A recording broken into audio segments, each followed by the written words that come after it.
Here to discuss this and other pressing matters, the ranking Republican on the House Foreign Affairs Committee, Congressman Michael McCaul. Congressman, welcome to the program from Austin, Texas, one of my favorite cities. Went to school there. So let's delve Yeah, exactly. Hook 'em.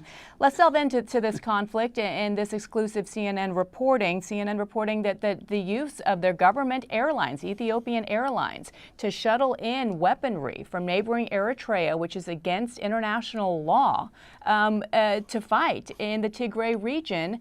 The U.S. has actually issued a statement, the NSC, in response to that, saying that the U.S. government is considering the full range of tools at our disposal to address the worsening crisis in northern Ethiopia, including the use of targeted economic sanctions while mitigating unintended effects on the people of Ethiopia and the wider region. Is that an appropriate response in your opinion? And if not, what should be? No, I think it's very appropriate. There was an executive order issued by the President Biden, dealing with the threat of sanctions against those responsible. The chairman, and I'm the ranking member on the Foreign Affairs Committee, we have issued a statement calling upon the Biden administration to issue the sanctions moving forward. I think the latest reporting by CNN, actually well done, by the way, to uncover the fact that the Ethiopian government's using their airline to transport military weapons to Eritrea, which is a neighboring country, and becoming an ally of the government of Ethiopia against the Tigrayan population. I think to put all this in context, beyond, it's important to note this could be one of the worst famines to take place in the 21st century. The Ethiopian government has basically blocked off 90% of supply trucks going into Tigray. It's also, they've harassed aid workers, and they've expelled 7 United Nations workers. So this thing is increasing in its crisis level, not decreasing since the ceasefire. And I think it calls for action with the administration. Well, Ethiopia, as you know, is on the receiving end of millions of dollars worth of trade benefits from the United States. The U.S. Trade Representative said that she would be willing to look at that deal now and act upon it, given these allegations and what we have even just reported, these gruesome videos that we have been covering for years, for months, thanks to Nima's reporting. Do you think that in fact we should be reevaluating our trade agreements? I do. And I think, there's a lot of blame to go around. The Tigrayans initially started to fight back against the government. I think, interestingly, the Prime Minister got the Nobel Peace Prize, of all things, in his ceasefire with the neighboring country of Eritrea. And now he's one of the grossest violations of potentially war crimes in what he's doing today. And so this latest reporting is very valuable to policymakers in terms of what's happening on the ground. And I think what is unfolding, again, I hearken back to days when I was growing up as a younger, high school student when we saw the famine in Ethiopia. I think this could be far worse. Right. And it could involve millions of people facing death by starvation. Right. And I want to ask you from a business perspective, Boeing supplies many of these planes for the Ethiopian Airlines. Should they now be factoring in all of these atrocities? Well, I think there's a corporate responsibility aspect to human rights violations and the violation of the human rights of the Tigrayan population when they are being blockaded 90%.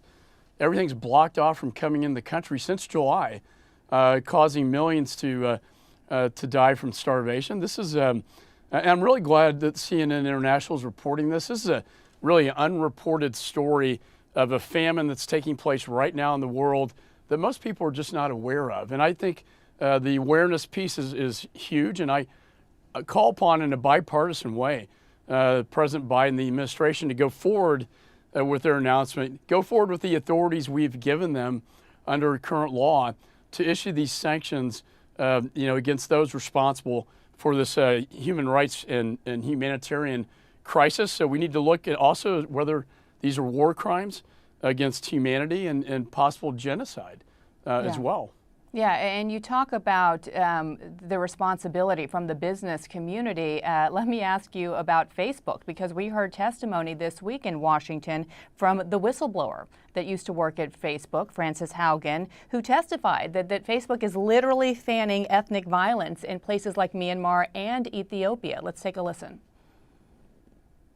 My fear is that without action, divisive and extremist behaviors we see today are only the beginning. What we saw in Myanmar and are now seeing in Ethiopia are only the opening chapters of a story so terrifying, no one wants to read the end of it.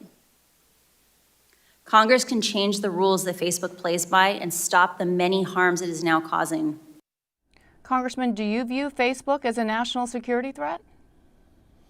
I think social media, in this case, when you look at what's happening in Ethiopia, social media, and whether it's in Cuba, under the Castro regime, whether it's in Iran or the Chinese Communist Party, I know we'll be talking about that in a minute, or in Russia, where people are oppressed, social media is really the best weapon we have against human rights violations, against oppression and tyranny, against freedom and democracy. And so anytime we can use social media, and Voice of America, we use them quite a bit in these countries that are oppressed, but I think to expose the truth, and particularly in this case, what's happening in Ethiopia, is very powerful. Well, it's one of the few areas that you see any sort of bipartisanship in Washington, because I'm going to move to the other one where we definitely don't see that. And it looks like we just averted for a few weeks one crisis that would be a self-inflicted crisis. Senate leaders announced a deal to raise the debt limit just through December. Of course, December 3rd is also the deadline for keeping the government open. Congressman, what is going on, and why would anyone want to play chicken with the U.S. national debt? You know, I've seen, this is my ninth term, Bianna, and I've seen this drama, you know, the edge of the cliff played out many times in the past. I think all members recognize that the full faith and credit of the United States is important, particularly in our ability to compete with countries like China, you know, throughout the world. I do believe it will happen. You know, I've in the past voted for it. I think the concern right now is just the enormous amount of debt that we're going into. And now looking at another $3.5 trillion, possibly more than that, maybe $5 trillion added to our spending.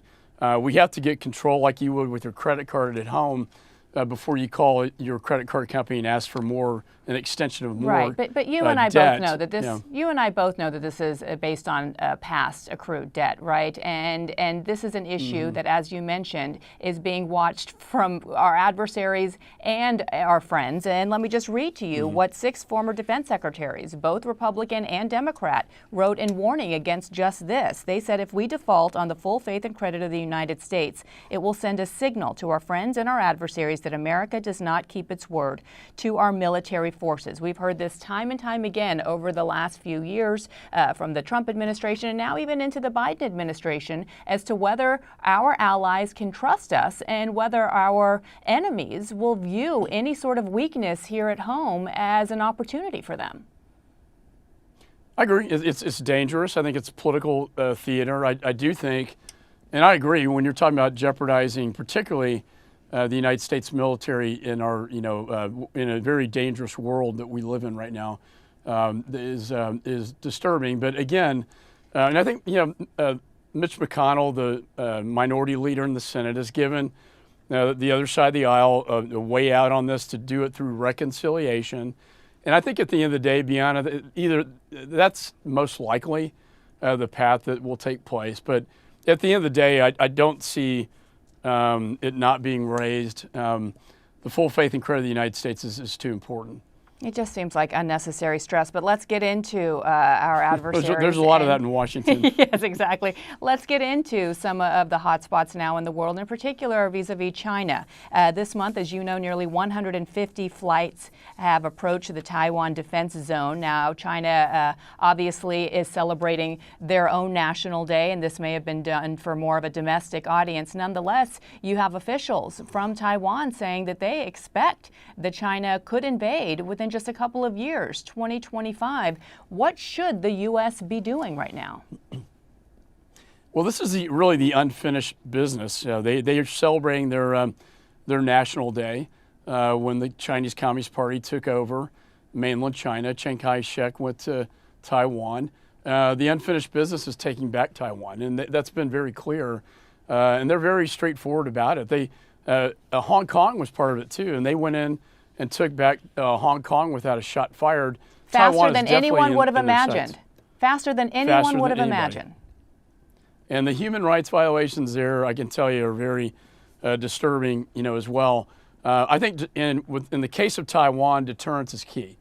And if we don't have deterrence, China will go in and take over Taiwan. If China thinks they can go in and take back Taiwan without any fallout, without any resistance from the United States and our allies, they will certainly do that. We need to send a strong message that we will defend freedom and democracy and human rights in Taiwan, and that they're our ally and our partner.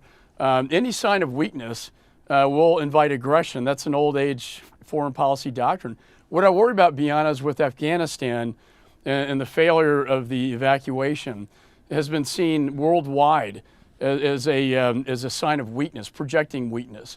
And our allies are not trusting us as well, and our enemy adversaries like the Chinese Communist Party and Russia. If you live in Taiwan, you're very nervous now that President Xi believes that this president's not going to respond in kind when it comes to Taiwan.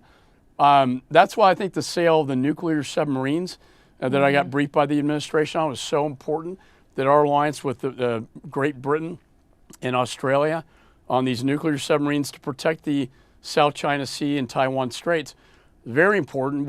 I had the Taiwan Assurances Act, which is now, we have about a couple dozen special operators now in Taiwan. And I think if we don't, again, deterrence is the key. If we don't have a strong showing of deterrence, it is in their long-term strategy. And China's patient. Yeah. They're willing to wait this out, but it's in their long-term game plan, and we have to keep that deterrence up. Yeah, and big concern, obviously, of any sort of miscalculation. We know that President Biden and Xi will hold a virtual summit to sort of diffuse the tensions later on this year as well. Congressman, as always, great to have you on. Thank you so much.